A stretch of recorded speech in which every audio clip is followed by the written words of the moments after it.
Hey everybody, welcome back to my channel. So in today's video, we're going to be talking about how you can make your junk journal look vintage. So a lot of people have like that theme to their junk journals.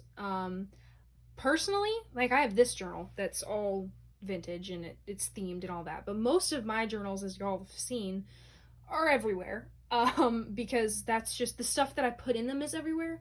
Whereas some people, like especially like this one is a writing journal, so I didn't really put a lot of pieces in it, so the theme was really easy to keep. Um, but yeah, so I thought I'd make this video, give you some tips and stuff to kind of bring that vintage feel into your journals if you decide you want to. Of course, that's the beauty of journaling, you can do whatever you want. So we're gonna be using this little journal that I made. I actually made this one. This was the second journal I ever made because I saw people like on YouTube and they were making these vintage journals and I really loved the way they looked, and so I really wanted to give it a try. So all right, so the first tip that I have is inking. Like you can ink the edges of your pages. So I'll show you this one here. You can see along the edges there it looks darker, which it gives it that like old timey kind of feel. So how you do this is Distress Oxide. It's by Tim Holtz. You'll see a lot of YouTubers use this. I mean, I know when I first started out that yes, this is like a must-have. Then again, you could probably use a brown ink pad if you have that. That would also be something else you could use. But this one's the Vintage Photo. They have a bunch of different oxides, like there's a bunch of different like shades, but I got the Vintage Photo. I will say though, this was probably one of the more expensive. It really wasn't that bad, but it was probably one of the more expensive supplies. But if this is something you're gonna do a lot, just buy it.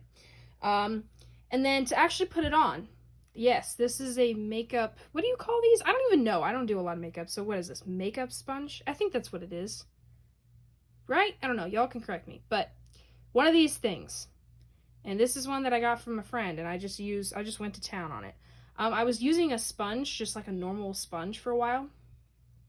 Too, that works. You could probably even use a towel, because all you're trying to do is, here, I'll show you.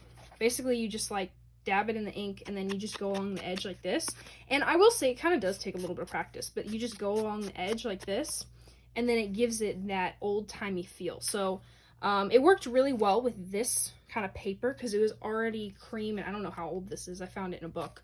But if you use kind of cream-colored pages, the Distress Oxide will look really good on it. Which, that's the next tip. Use muted tones.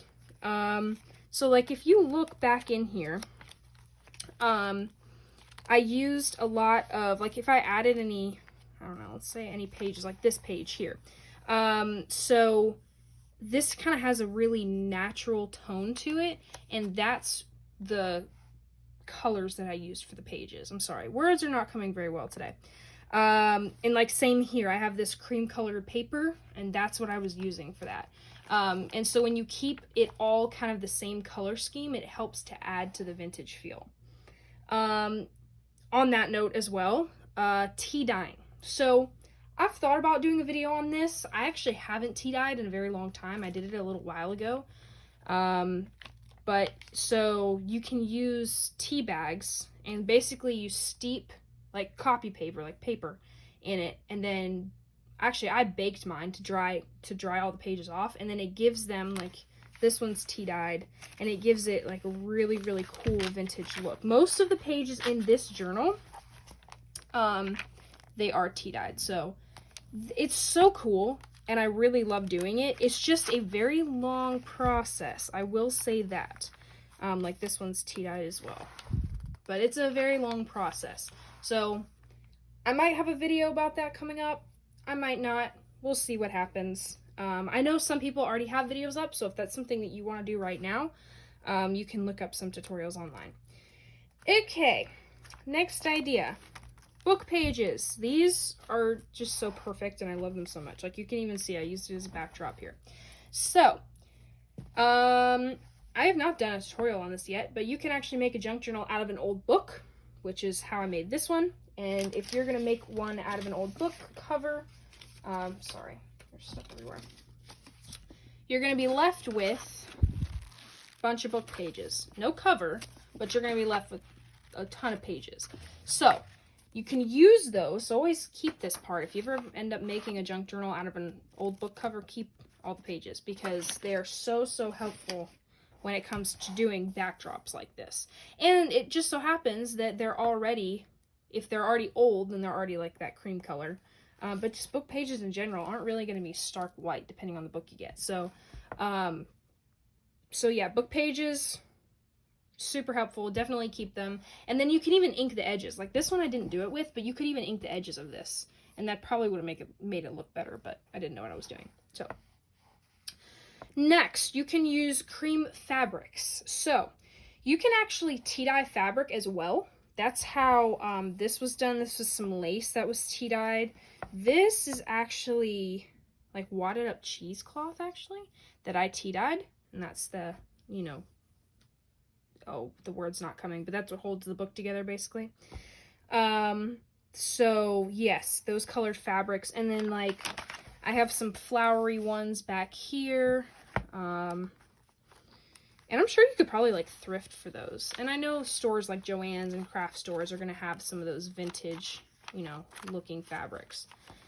And then Etsy.